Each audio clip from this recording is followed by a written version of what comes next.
I call the regular council meeting to order for Monday, June the 9th, 2025. Mayor Price is attending tonight's council meeting electronically and has asked me to chair as the acting mayor in accordance with the council procedure bylaw, which requires that the chair of the meeting be present in the chamber. I'd like to acknowledge that this council meeting is being held on the unceded traditional territory of the Ktunaxa people. Can I get a motion to adopt the agenda of the regular council meeting of Monday, June 9th, 2025? Moved by Councillor Ray, seconded by Councillor Popoff. Discussion, all those in favor? It's carried. Can I get a motion to adopt the minutes of the regular council meeting of Monday, May 26, 2025? Moved by Councillor Peabody, seconded by Councillor Blissett. Discussion, all those in favor? Carried unanimously. I will now recess the regular council meeting for our two public hearings tonight. So this public hearing is being convened pursuant to Section 465 of the Local Government Act to consider the following bylaws. City of Cranbrook Official Community Plan, Our Path to Cranbrook 2024 Amendment Bylaw Number 4203, 2025. And City of Cranbrook Zoning Amendment Bylaw Number 4204, 2025. This public hearing is being held in person and electronically, with residents and interested parties being given the opportunity to express their views. This meeting is being broadcast live from the city's website, and there is a link on the homepage that will take you directly to the meeting. At this public hearing, any person who believes that their interest in property is affected by the proposed bylaws will be given an opportunity to be heard. No one will be or should feel discouraged or prevented from making their views known. However, it is important that all who speak at this meeting restrict their remarks to matters contained in the bylaws, and it is my responsibility as chair of this meeting to ensure that all remarks are so restricted. Members of council may ask questions of you following your submission, if there are any. CEO Furcha, do we have anybody lined up to speak this evening, either in person or on the phone? Acting Mayor Stetsky, I'll defer to the folks in the room to speak for themselves, but we have no online participants. Okay. Anyone in the room interested in speaking tonight on these two bylaws? Okay, not seeing any. So I guess we can then, I'll just finish with, once the public hearing is closed, members of council cannot take any further input regarding the proposed bylaws and will then deal with the bylaws during the regular meeting of council held after the public meeting. So the first bylaw for consideration tonight is the proposed City of Cranbrook Official Community Plan, Our Path to Cranbrook 20242 Amendment Bylaw Number 4203, 2025. The bylaw proposes to change the OCP land designation for a portion of the subject property located at 941 Victoria Avenue North, Cranbrook, from neighborhood commercial to highway commercial. The purpose of the proposed OCP amendment bylaw is to allow for a land use designation change that would enable construction of a structural addition to the automotive dealership existing on the parcel. The proposed addition would be used for indoor storage of equipment used for day-to-day business operations. I will call on any members of the public who are in the chamber tonight to speak first. And if you wish to provide comments, please come to the podium. Provide your name and address before giving us your comments. And I guess we've already determined no one's coming forward. And if you're on the phone line waiting to speak, callers will be identified by the last two digits of your phone number. Do we have anybody online? Again, Acting Mayor Stetsky, there is no participant online for this. Okay. So I will now call formally the first time for submissions. Hearing none, I will now call a second time for submissions. Hearing none, I will now call a third and final time for submissions. Hearing no further comments, I now close the public hearing for the proposed City of Cranbrook Official Community Plan, Our Path to Cranbrook 20242, Amendment Bylaw Number 4203, 2025. The next bylaw for consideration tonight is the proposed City of Cranbrook Zoning Amendment Bylaw Number 4204, 2025.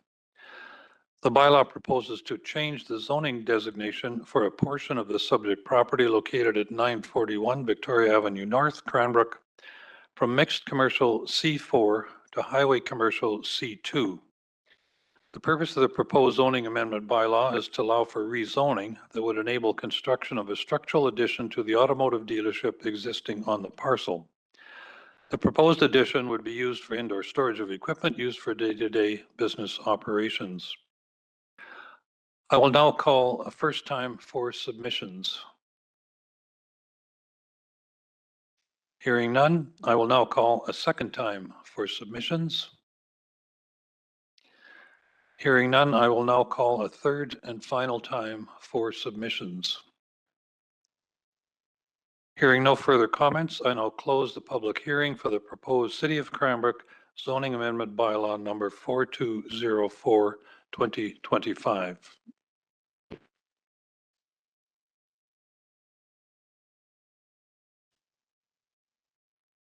I will now reconvene the regular council meeting. So moving now on to bylaws, we'll start with section 6.1, report engineering and development services, official community plan amendment bylaw number 4203, 2025, third reading, and zoning amendment bylaw number 4204, 2025, third reading.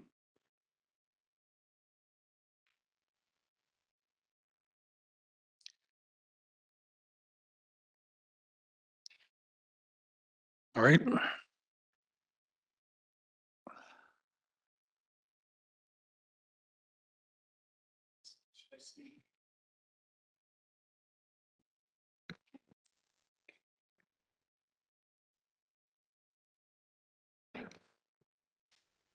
Thank you, Acting Mayor Stetsky. Apologies for the delay there. Just a brief overview of what's going on. So the land in question at 941 Victoria Avenue North. Previously, the owner and applicant applied for a lot consolidation for a portion of the parcel to the south. So they were looking, because that was neighborhood commercial as a land use and mixed commercial residential zoning, they're looking to define the land use as highway commercial and change the zoning to C2 just to be in line with what is currently existing there. And after that's done, they would be looking to construct an addition to the Subaru dealership for storage of materials for day-to-day use with business operations, as you mentioned. So on May 26th, council gave second reading to the OCP and first and second to zoning. And then we sent out public notice to the neighbors within 30 meters as well as in the paper. And then today we had our public hearing. So now it's back for third reading. Thank you. Okay, so the OCP and zoning bylaw amendments are back before council tonight for a third reading. Can I get a motion that, subject to council's consideration of public input received up to and including the public hearing of June 9th, 2025, council give third reading to City of Cranbrook Official Community Plan, Our Path to Cranbrook 2042, Amendment Bylaw Number 4203, 2025. A mover, please. Councillor Blissett. Councillor Peabody. Discussion. Those in favor? Carried unanimously. Can I get a motion that, subject to council's consideration of public input received up to and including the public hearing of June 9th, 2025, council give third reading to City of Cranbrook Zoning Amendment Bylaw Number 4204, 2025. A mover, please. Councillor Ray, Councillor Popoff. Discussion. All those in favor? Carried unanimously.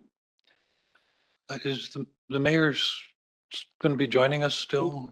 So Acting Mayor Stetsky, the mayor is online. I've just asked him to turn on his camera because with his camera off, you can't.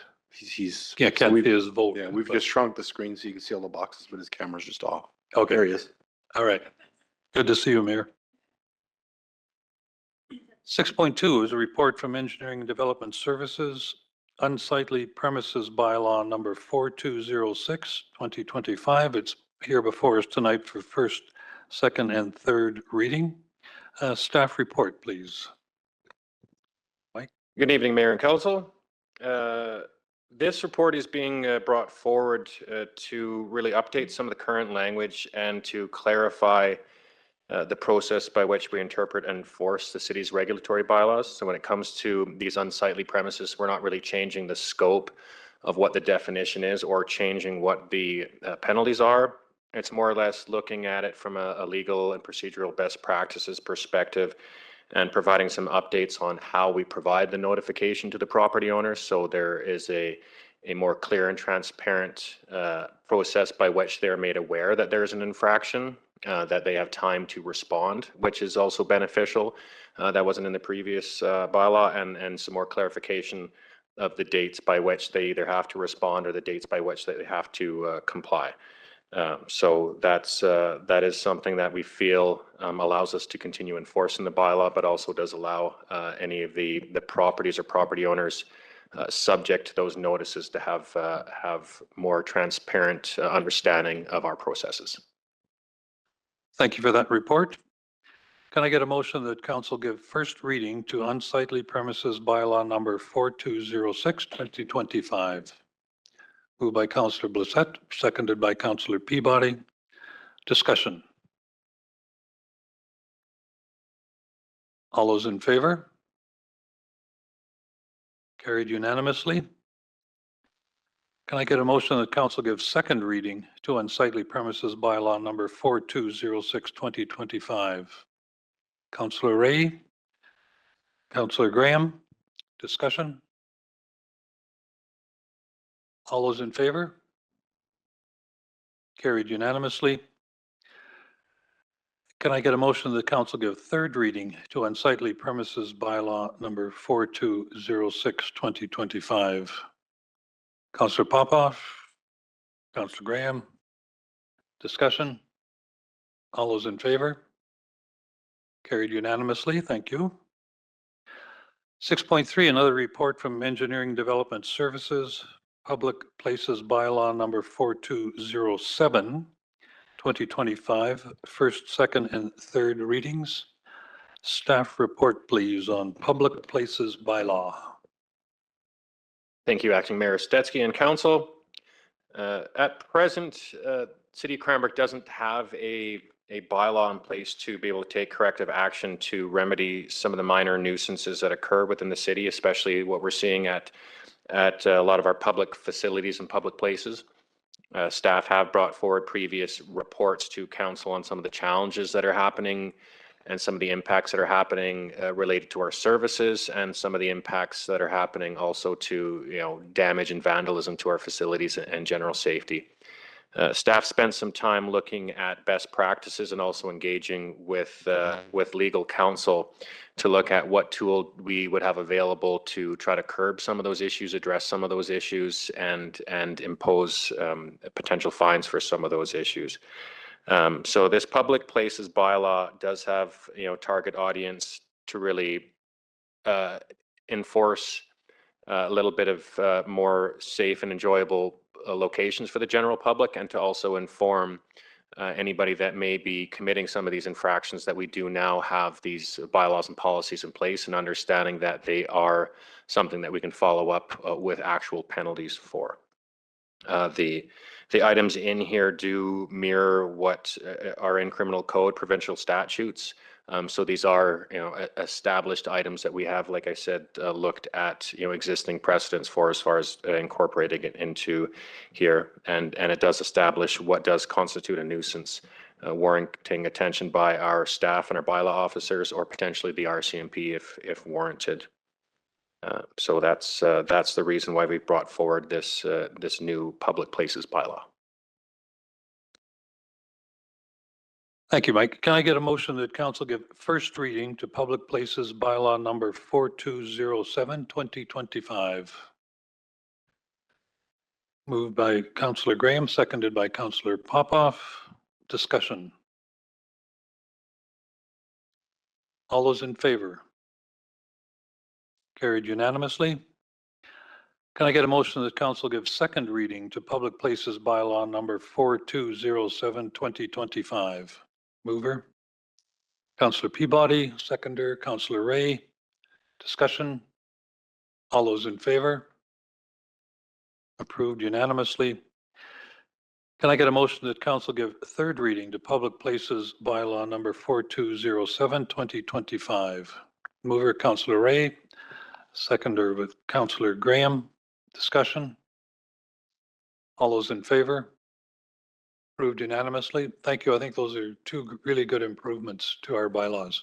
Thank you for that. 6.4, report from Engineering Development Services on Downtown Revitalization Tax Exemption Bylaw, number 4208, 2025, first, second, and third reading. Staff report, please. Thank you, Acting Mayor and Council. Tonight, this is the first of two similar bylaws that we're bringing forward. This is a culmination of a lot of the work that has happened between staff, community, and council related to some of our downtown revitalization objectives, as well as some of our overall development incentivization work that's been a part of a couple committee of the whole workshops, and also some reports that have been brought forward.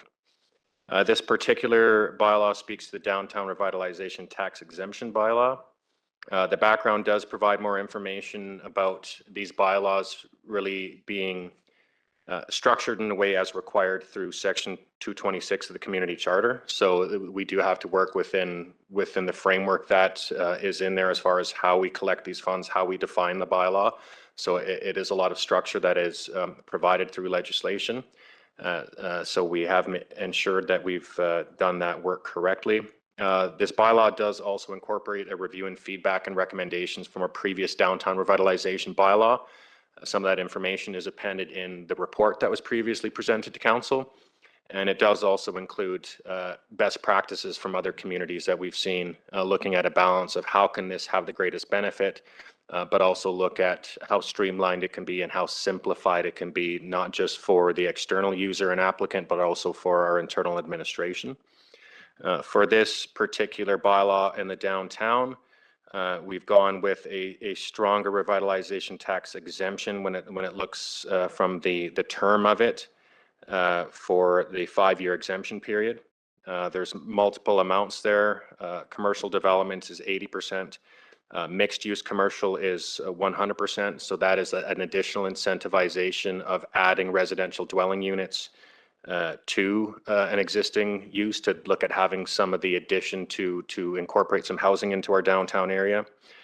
We've looked at renovations to existing buildings, understanding that a lot of the existing historical buildings in the downtown area are costly to renovate, and there's a lot of life safety upgrades that do need to be done. So we want to recognize that we don't need to build new buildings to incentivize some of this good stuff, and also some of the facade improvements as well.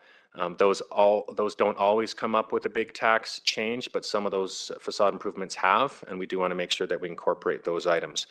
And then the reason for the 5-year flat rate there is recognizing that in our downtown area, a lot of those properties, if they do have existing buildings or even if they are vacant, they have a lot of historical uses that can sometimes encumber the property with having to remove old foundations, having to deal with potential former Schedule 2 environmental uses. So it is sometimes more difficult to redevelop or develop in the downtown, and with council and the community's vision to want to see some more downtown work, we felt that a strong revitalization tax exemption program would work well. So hopefully upon moving forward with this, staff have already been engaging with the business and the downtown community on how to roll this out, and we are preparing some promotional material and information sessions should we continue to move forward. Thank you. Thank you. I know council has been anticipating this for quite a while. So So can I get a motion that council give first reading to City of Cranbrook Downtown Revitalization Tax Exemption Bylaw number 4208, 2025? A mover, please. Councillor Popoff, Councillor Peabody, discussion. We'll start with, if we want to do a round table, or we'll start with Councillor Graham and see how it goes. Yeah, thank you. Yeah, I'm excited to see this come forward, and I think we're going at it the right way. Will it be a less complicated system to figure out what the tax exemption actual dollar value is going to be and what it means? I feel like the last time you needed a scientific calculator with a tangent button to figure out the numbers. So it's just going to be a little more streamlined for the person wanting to do this revitalization. And also, will it be told to them that they're in the zone, they can apply for it? It's not something that's kind of squirreled away. Great questions, Councillor Graham. So to answer your first question, the way this is structured, there's a couple different ways that we can do it, but we've gone the route of defining the assessed value change through BC assessment. That allows it to be independent of what we're doing. The alternative is having them provide a cost estimate of the works, and sometimes there's a challenge with us reviewing that cost estimate. There have been concerns with other municipalities of those cost estimates being artificially deflated in order to lower a building permit cost, but then could they be artificially inflated to increase your revitalization tax exemption? So we won't have that information as far as what we assume their assessment increase will be. However, what we have done is we've looked at some other communities, and we do want to be able to provide some basic information that would allow them to forecast what that hypothetical improvement value will be, so they can understand what that is. So if it's a basic calculator, we don't make any promises on what it is, but if they think that their value of improvements are a certain amount, and if that typically equates to what BC assessment moves forward with, then they would have an understanding of it. Secondly, when it comes to understanding if they are in that area, yes, that was identified with the review of the previous bylaw, that we did a lot of good work at the city level of creating this, but we didn't do a great job of promoting and making awareness of it. One of the first items that we are looking at doing is creating a simple one-pager that will relay information about this, and looking at doing a mail out to all affected property owners in the area, letting them know that this is available. Proactively looking at any buildings that maybe do come to the market, or if there are development interests, highlighting those things. So to be more proactive in reaching out to those property owners that are subject to this, and also doing a little bit more promotion about it, because I think we've done a really good thing here. I think the council is doing some really great things with supporting something like this. So I think one of the things we don't do the best of a job of is really promoting the good work and the benefits of this. So that's going to be a dedicated task of ours. Any other Councillor Popoff? Don't want to just do a round table? Nope. We're just Okay, going to do the round table. we'll So skip thank you, some. long awaited. Thank you, Acting Mayor. Mike, long awaited. I'm glad to see that we have the, what do we call it? The special plan area revitalization area, i.e. the Baker RV Park location. So that can be in play now as well.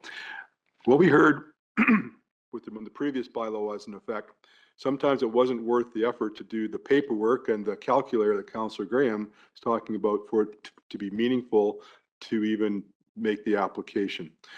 So apples to apples, Mike, is this revitalization bylaw going to be more meaningful to the people that apply compared to what it was with the previous one? Can you shed some light on that, please? Acting Mayor, through to Councillor Popoff, I think through the structure of it, we are bound by the legislation and the bylaw framework. So it's difficult to be oversimplified, having to play within the box that we are in. However, our goal is to have the ability to more proactively work with the applicant right from the get-go to understand what that process is. I think what we've heard in the past is that when they needed to apply at the tail end of the project, once the project is complete, and then they needed to provide information on the application as far as what the value was, then sometimes there's professionals that need to be engaged and involved in that. And after the project's over, those professionals are no longer involved. So understanding that if they gather that information while they already have those professionals on staff, it streamlines it. And I think that's what we've seen is the application process happens at the tail end of a project when a lot of the information can be built into that application as the project is taking place. If any changes or additions happen to it, even through the building permit process, let's update that application and have it ready upon closeout. So I think that's what we can better understand is even though the process is not extremely simple, if people understand how it's done from the beginning and they're able to have that be updated through the project, then it's not as much onerous. It's just something that they can gain the value of while the project's underway. You bet. Thank you. Excellent. And may also, pardon me, just want to, of course, let the Chamber of Commerce know that this is in place so they can also share with their membership. Thank you, Mike. Other comments? Councillor Peabody? Thank you, Acting Mayor. Two quick questions, if I may, Mike. Has the map been updated as far as the area that's going to be encompassed with this to incorporate sort of all the businesses that are downtown? I remember the original map, like where Canadian 2-for-1 Pizza is, there's sort of that strip of businesses that's right behind the downtown Cranbrook sign, but not encompassed in the downtown revitalization tax area. Just curious if we've expanded the map. Councillor Peabody, through the acting mayor, I'd have to jump in and take a look at the map itself, but I believe it refers to, I'd have to take a quick look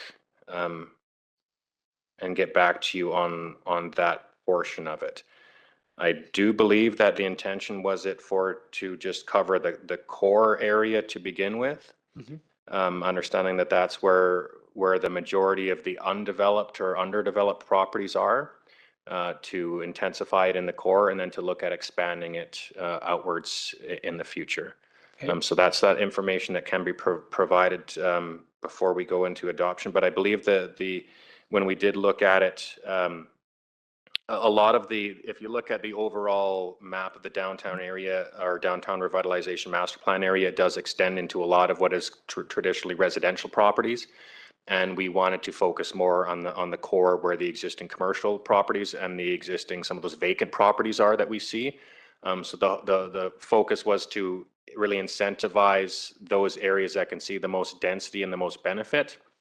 And it's as simple as looking at amending the map in the future. If we've seen that we've got the good work done in the core where the greatest need is, then it's amending the bylaw to expand the boundaries and use the existing terminology here. But I can provide a more clear understanding of that when we get into the next reading. And then if council does provide some direction for a further amendment or a future amendment to expand that area, it would be relatively simple.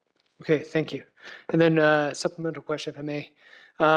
In the report done by ESA Planning Limited, they talk about like TIFs and how the downtown revitalization tax can be used as a TIF. Is that basically just a DCC? Just a different verbiage for DCC? There's too many acronyms. So. Yeah, no, that's okay. I was confused as well. I would have to take a look at that report. I'm not 100% sure unless there's anybody at this table that can. Okay, it's probably not important if it's not part of the bylaw yet. No, but I'll take a look at that. If it is something that's important, we'll get that information flowing to you guys, or we'll point it out in the subsequent report. Okay, great, thank you. Mayor Price. Yeah, thank you very much, Acting Mayor Stetsky. Just a comment. Thank you very much to staff for turning this around, this bylaw. I think, looking at tighter budget trends and less senior government support that we've been seeing in the last number of years, I think this is a really good move. And it shows us just how essential our DCCs are. So really, we're at a time and place where, I don't think we could reduce our DCCs, but certainly this incentive bylaw is a good offset, to encourage development. So thank you very much, guys. Thank you, Mayor. I do have one question. In terms of being an incentive, is this time limited? In other words, I was looking at that 5-year mention that came up a couple of times, and once this goes into place, is it time limited in terms of how long people will have the opportunity to take advantage of it, or is it open-ended? Acting Mayor Stetsky, at this point in time, the bylaw does not, is intended to remain in place. I think the desire from staff's perspective is that we will see what the uptake is, and we will gauge the inputs and benefits as necessary. Often external conditions such as the market can drive development. I think what we're doing here is realizing that we need to do some work to kind of incentivize and spur some of those items on. But once we see if the development in that area is saturated, or if the market is allowing for development to occur without these incentivizations, then we would have that conversation with council about whether we provide still a long-term, potentially long-term enough notice to anybody that's looking at doing any of these redevelopment projects, to make sure that if it does get phased out or if it does cease to exist, then we have a wholesome conversation and we make sure there's notification provided. So not time limited at this point. Any other discussion? All those in favor of first reading? I believe it's unanimous. There you are, Mayor. Thank you. Can I get a motion that council gives second reading to City of Cranbrook Downtown Revitalization Tax Exemption Bylaw number 4208, 2025? Councillor Ray, seconder. Councillor Popoff. Discussion? All those in favor? It's unanimous again. And can I get a motion that council give third reading to City of Cranbrook Downtown Revitalization Tax Exemption Bylaw number 4208, 2025, and authorize public notice of the proposed bylaw? A mover, please. Councillor Blissett. Councillor Graham. Discussion. All those in favor? That is also unanimous. Thank you very much. Very much appreciate the incentives coming forward. 6.5, also dealing with incentives. A report from Engineering and Development Services, Victoria Avenue Corridor Revitalization Tax Exemption, bylaw number 4209, 2025. And again, it's in front of us tonight for first, second, and third reading. Staff overview, please. Mike. Thank you, Acting Mayor and Council. So much of the items in this report regarding the City of Cranbrook Victoria Avenue Corridor Revitalization Tax Exemption Bylaw mirror much of the framework that was discussed in the Downtown Revitalization Tax Exemption Bylaw. For the most part, it is similar in the way that it's generally structured. The difference here is each of these bylaws need to stipulate what their purpose is and what type of development they are trying to incentivize. Through the work that we did with council and the community with the OCP, we've identified that the Victoria Avenue corridor is a priority for development and redevelopment for us. Similar to the downtown area, there's undeveloped or underdeveloped properties. But different than the downtown area is that there's a lot of off-site improvements already done. There's roads or sidewalks, and for the most part, with some investments that are historical and upcoming, there's infrastructure capacity for development. However, we have been seeing a bit of a stagnation when it comes to development and redevelopment of these sites. So one of the best practices that we've developed through discussion through the OCP is to look at incentivizing this as a high density development corridor, knowing that we provide the amenities of the services, infrastructure, sidewalk, transit in that area. So it only makes sense to look at having higher density development, both residential and potential mixed use in that area, to really start to increase and intensify the tax revenue in areas where we've already invested historically in infrastructure. So the difference is, the primary difference in this revitalization tax exemption bylaw is that we have looked at staging it in. So it would still be a 5-year program.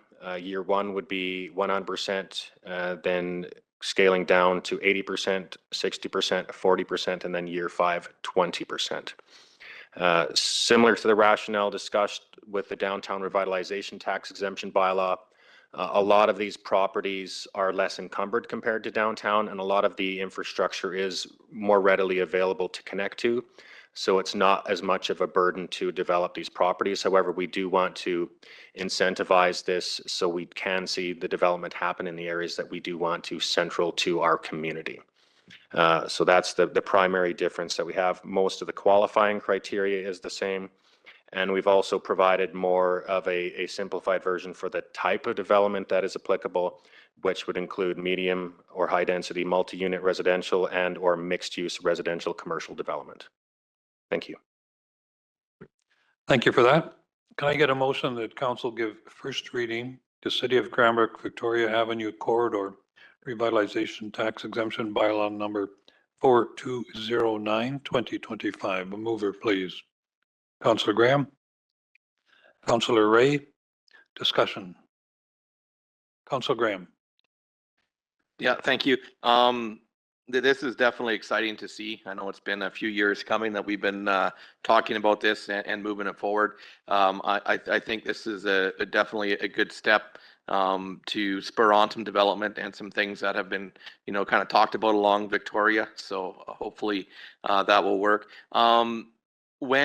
When we're looking at this, is there anything like, as I look at, what we just had a public hearing on, or if we're seeing a few things breaking ground, like, will they qualify for this? Like, is it like for anything that starts, like if it passes, will it qualify for something that started this year, or like just in the scope of it, or like will people be kind of like, well, let's wait until we know we got fourth reading?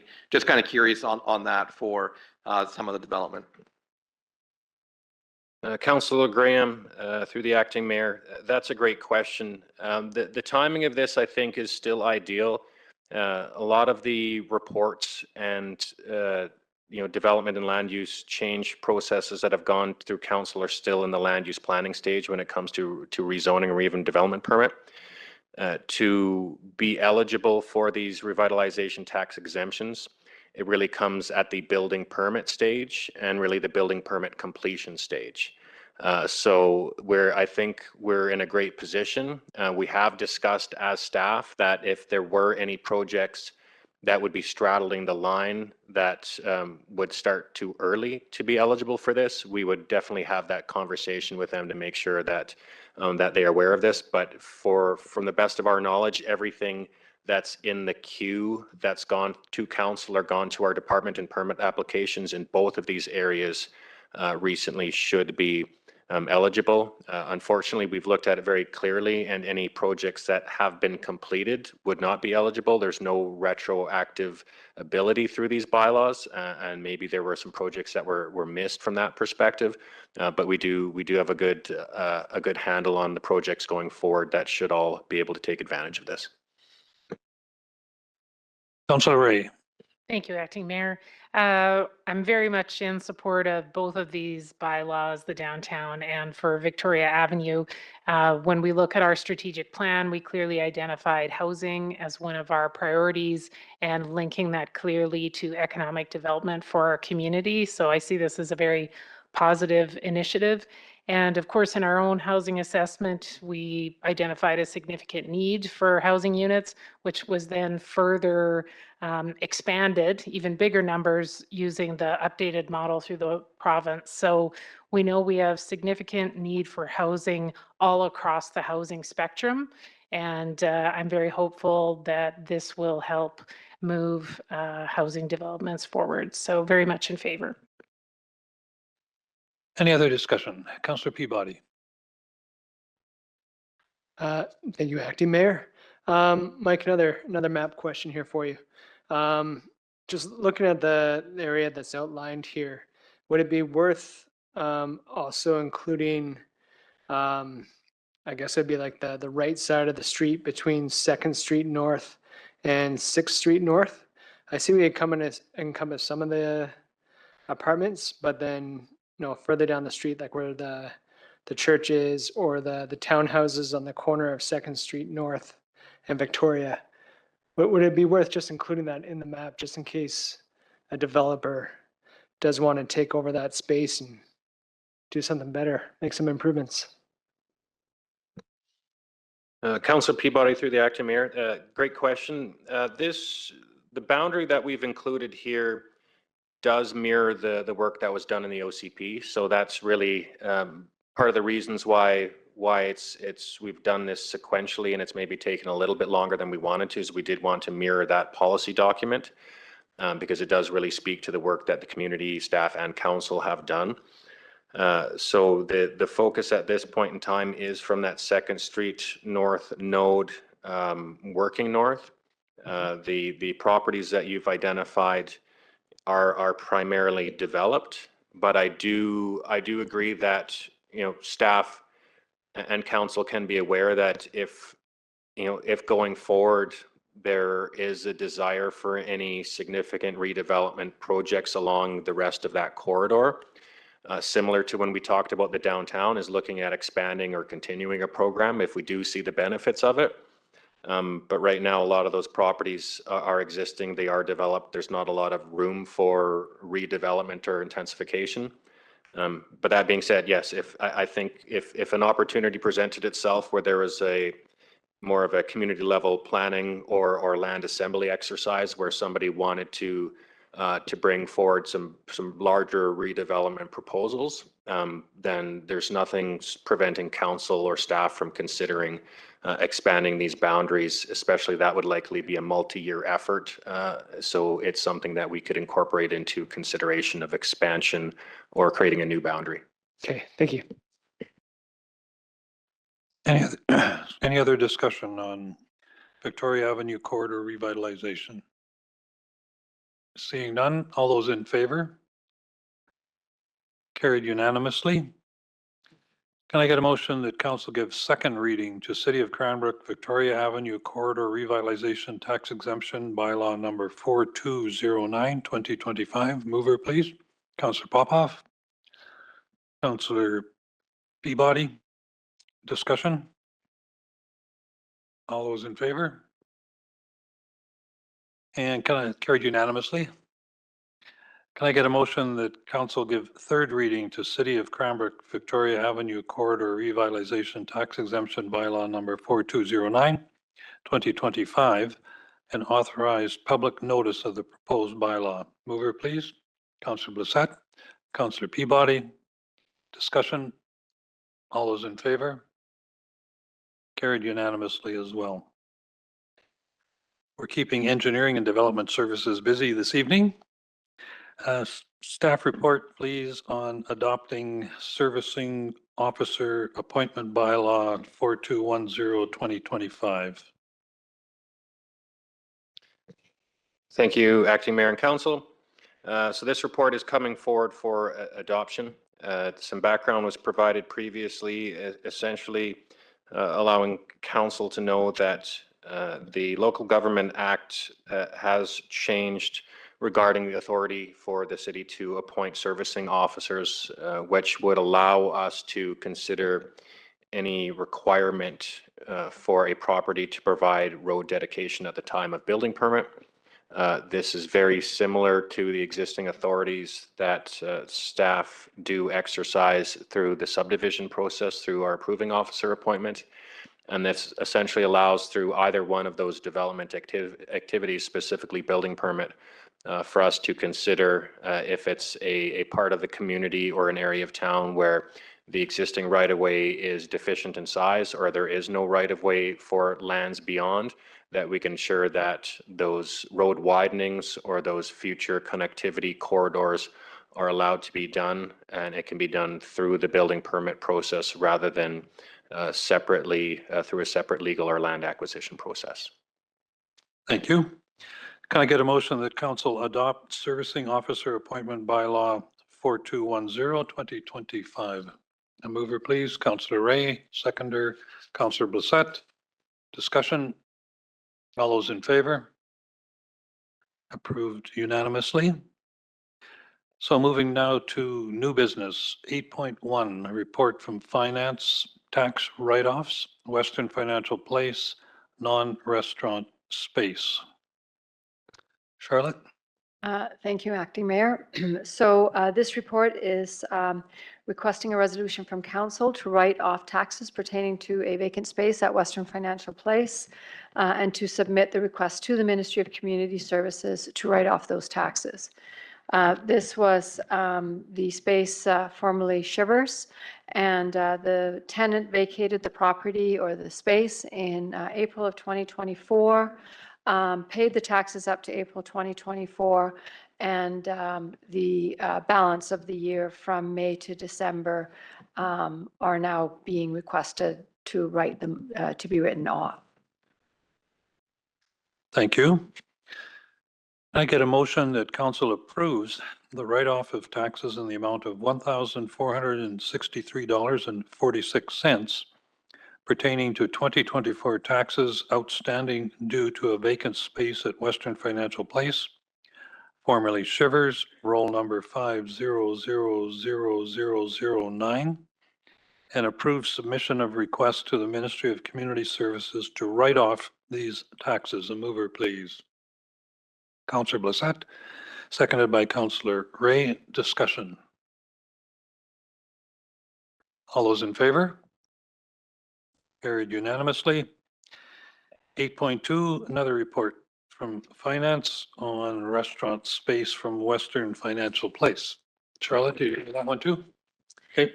Thank you, Acting Mayor. So this is another tax write-off pertaining to space at Western Financial Place. So the city had a lease agreement from January 1st of 2023 to December 31st of 2023 for the restaurant space located at the ground floor. The tenant has passed away, and so we are looking to write off the outstanding 2024 taxes. So similar to the last request. Can I get a motion that council approves the write-off of taxes in the amount of $2,731.19 pertaining to 2024 taxes outstanding due to a vacant space at the Western Financial Place, formerly The Legends, roll number 5000005, and approve submission of request to the Ministry of Community Services to write off these taxes. A mover, please. Councillor Graham, seconder. Councillor Peabody. Discussion. All those in favor? Carried unanimously. Thank you. So going to move now to administration updates, starting with Public Works on Kinsman Spray Park and the snowpack update. Good evening, Mayor. Jason? I just wanted to provide an update on the Kinsman Spray Park for council and probably some of the public that's out there wanting to know. So Public Works Department and the Kinsman are happy to report that the equipment should be arriving mid-July. So that's good news. It'll take about a month to do the install plus the resurfacing. So we're looking at about a mid-August time where it'll be able to be used. We just want to, ensure that we're working as hard as we can to get that going. And we just want to really thank the Kinsman Club for their dedication and fundraising efforts, which has been a significant contribution to this project. And of course, we'll share more updates as they come. Any questions for Jason? Some not so good news. Let's move on to the snowpack. Yeah, thanks, Mayor Council. Yeah, so this year's snowpack, we did provide some supportive material for you guys to look at. We did have a higher snowpack than we did last year. Unfortunately, it melted faster than it did last year. Thankfully, we did have more precipitation this spring than we did last year. Our meteorological data shows that we got about 40 millimeters of rain in late May and in June there. So that's really helped. It's been a very cool spring. We haven't seen a lot of evaporation except for over these last weekend that we've seen. We have seen a lot more evaporation. Currently, we are not in a drought in the East Kootenays, which is good. But yeah, so the outlook for now, unless we get a lot of rain, we are going to be with less water than we were last year. We've already seen a decrease in the creek flows already. So, however, just checking today, we are still spilling at the Phillips Reservoir, so that's good news. Even though the flows have gone down, they're still contributing effectively to maintain the current consumption. The public is doing a good job at also as respecting the bylaw.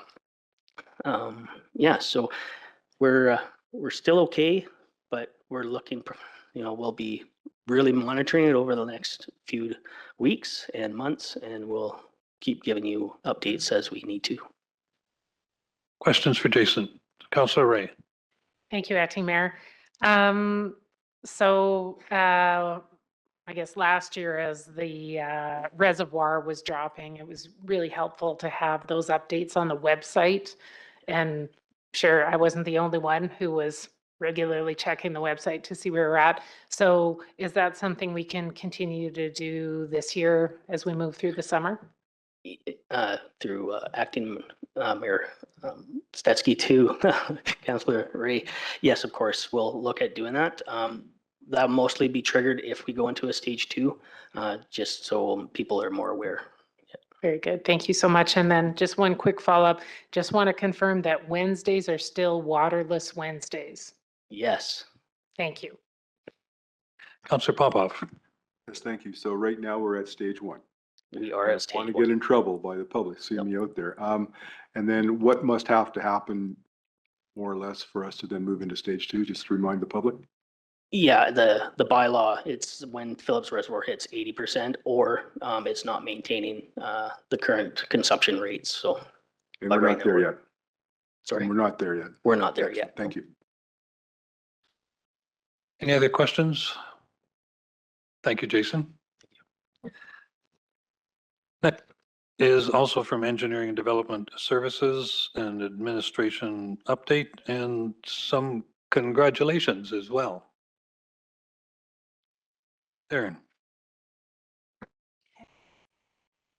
Thank you, Acting Mayor and Council.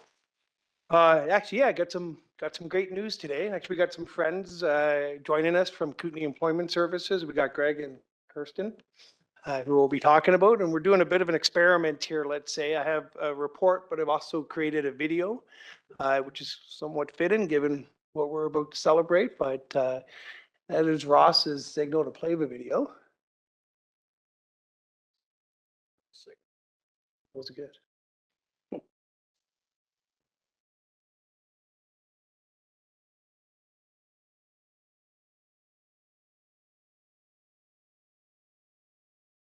to 25,000 population.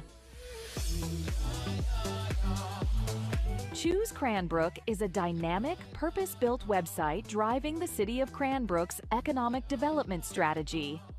Designed to attract investment and support business growth, it showcases the city's unique advantages, like strategic land opportunities, renewable energy projects, and Indigenous partnerships, through compelling video content and real-time data tools.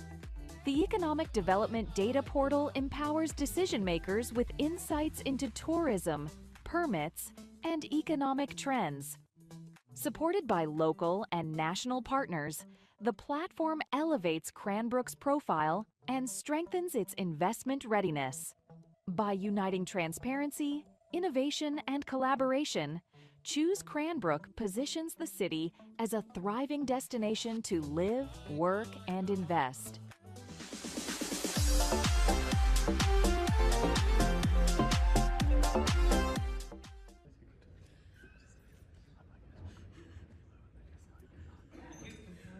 Thank you, everyone. It's honored to win this. I actually don't have a speech prepared, but it doesn't stop me from speaking usually. So a couple of things I'd like to say. I work for a big team at the City of Cranbrook. I work in an engineering and department services team of 20 of us that all contribute to the economic development in our community. A lot of third parties out there as well. Our web team who created our website, CityViz, who's a part of our data portal. But all in all, just really thankful for the award and honored to be up here. Thank you.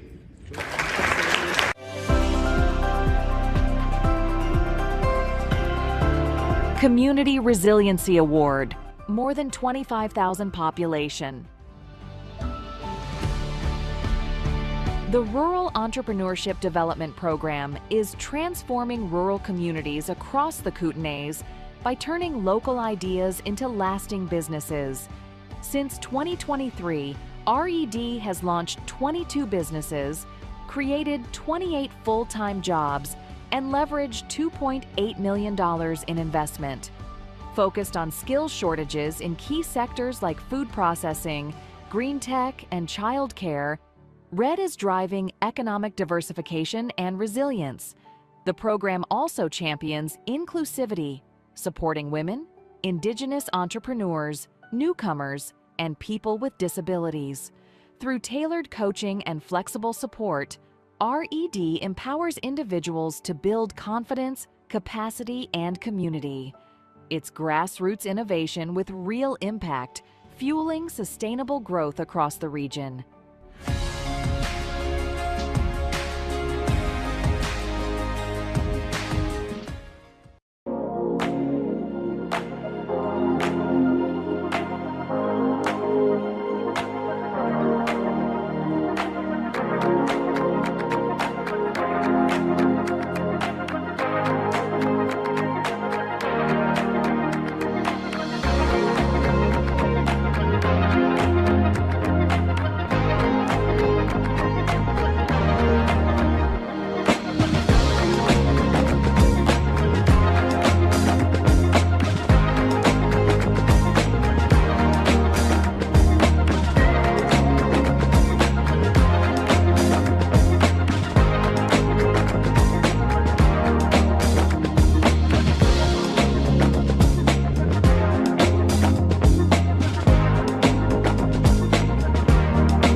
Thank you, Ross.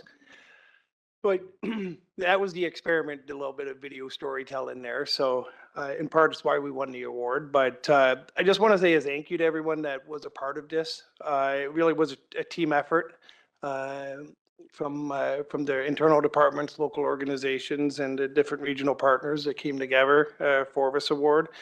I'd just like to draw attention to it. It won the award as a special purpose website in a category amongst a wide variety of mediums in marketing, which really kind of speaks to the quality and purpose of a website winning a Market and Innovation Award. So it's really there's only 10 awards given out by the BCEDA, and we were able to win 2 of them. So quite a prestigious award.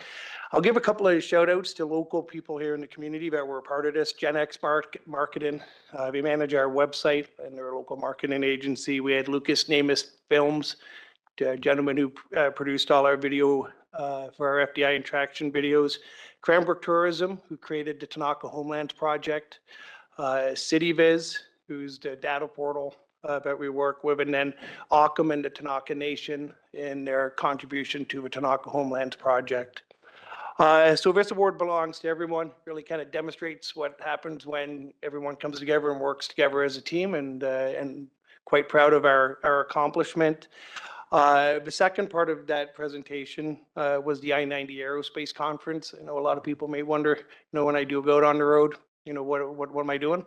This was one of them. I was honored to give the closing keynote address at the aerospace conference. I had no pressure. I followed an F-35 fighter pilot who had one of the best keynotes I've ever seen in my life. But in any case, But following the keynote session hosted by the Coeur d'Alene Board of Trade, we have about 25 or so stakeholders from across Washington, Idaho, and Montana that are interested in our supply chain and the things that we're working on through CanExport. So that's great. What council can expect up or coming up next is the RFP for the CanExport grant has closed today. We've actually, I was just talking to Mike about it. We got about 8 or 9 responses to it, which is fabulous. So we'll be working through the supply chain and the business case study that we're doing. And then looking ahead, I'll be at Penwar in July, giving a keynote on supply chain. And then we'll also be in Calgary as well for Convergex in September. So all in all, keeping busy, out,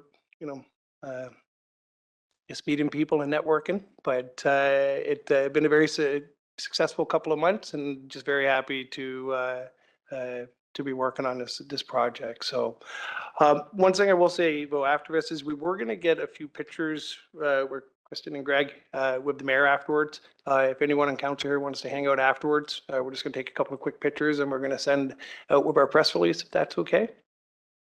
Yep. So thank you very much. Well done for both of you. Any questions, comments from councillor? Oh. Thanks very much. Yep. Really appreciate your work.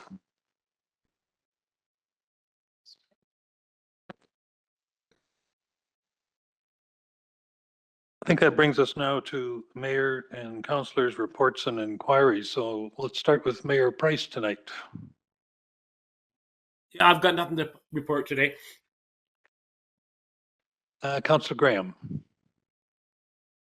Yeah, just a couple of quick things. Was able to attend the FCM conference and meet a lot of other municipal leaders from across the country and hear what challenges they're facing and ways that they're looking at tackling them, and they're really not a lot different than the challenges that we're facing. So I'm hoping that we're able to maybe see some progress with some of the lobbying that FCM has been doing, as well as seeing a new government. Maybe there's some hope there. I am thinking with Minister Robertson being in as in there for municipalities and housing and stuff, that he has a bit of an idea what's going on. Especially being a mayor, so and understands those pressures. So maybe we can see something happening there. And then the only thing I wanted to ask is where are we at with any of the line painting? I know that there was some concerns just around the multiple bike lanes and some pinch points there, and they were talking about some line painting happening. Is that taking place at all, Mark, or do you know, or Mike? Councillor Graham through the acting mayor. Yeah, there's only a handful of line painting contractors in the province, and we're kind of in the far corner. They were initially going to mobilize May long weekend, and then there were some challenges from that perspective, because I know I was in Nelson and I said, oh, they're coming over, and then they went back.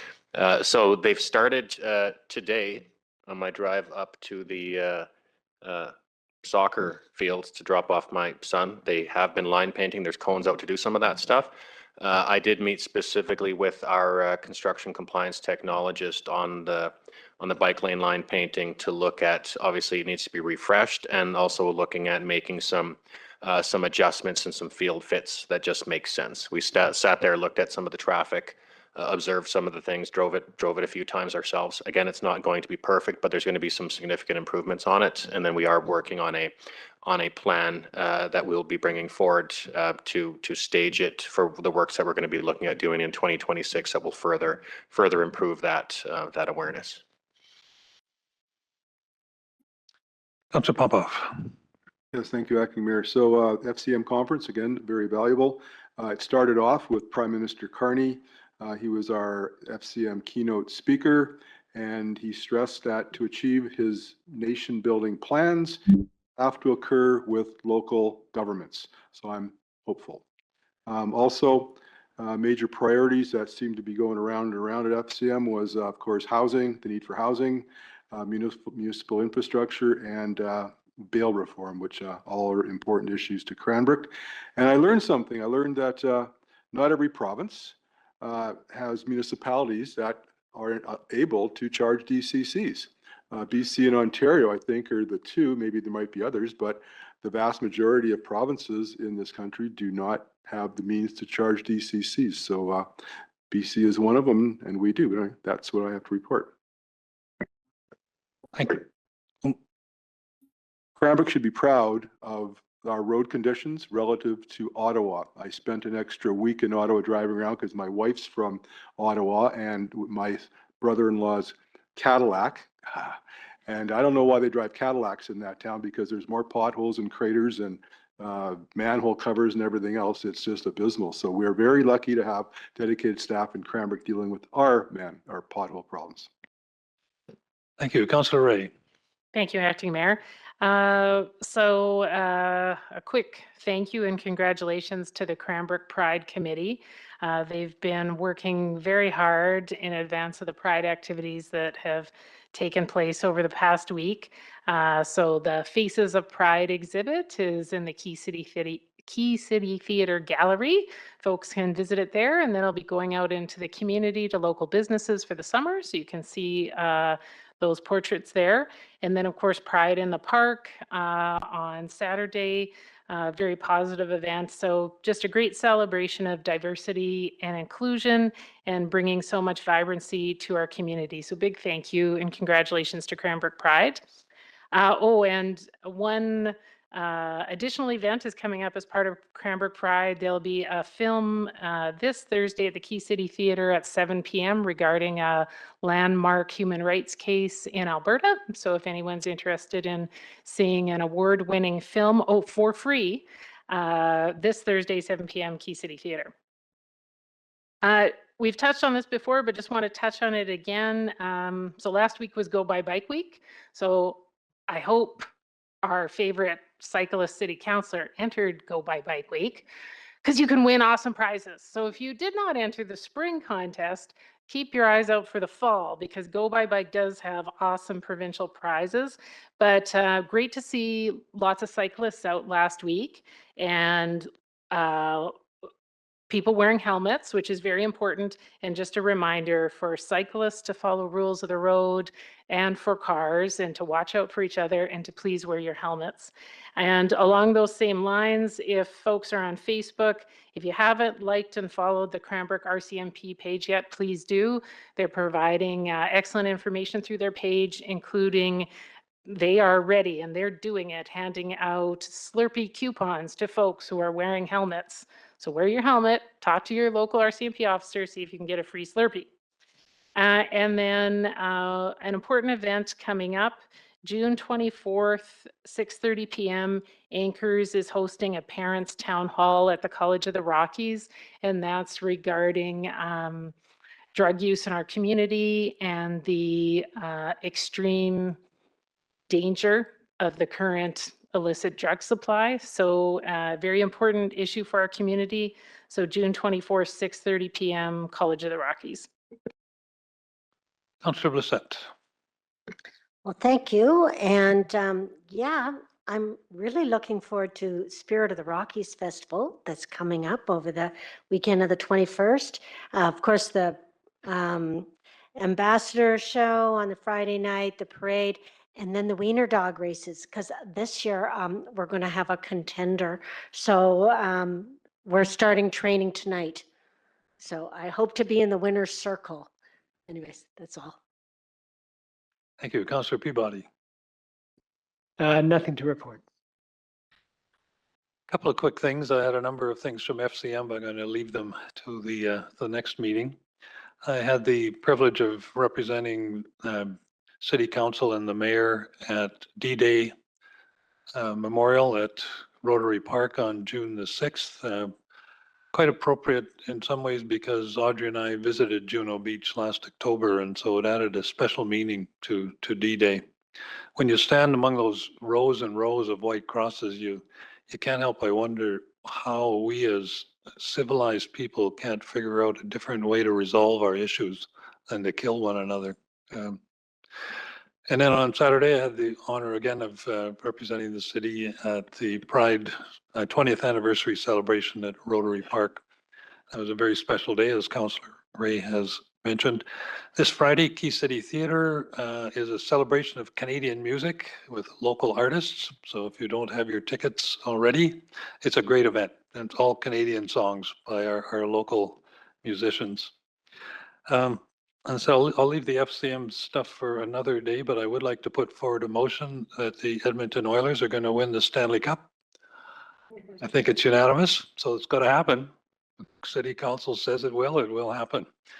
Can I get a motion to, what's the formal word? Adjourn tonight's council meeting.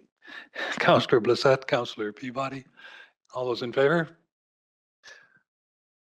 We are adjourned.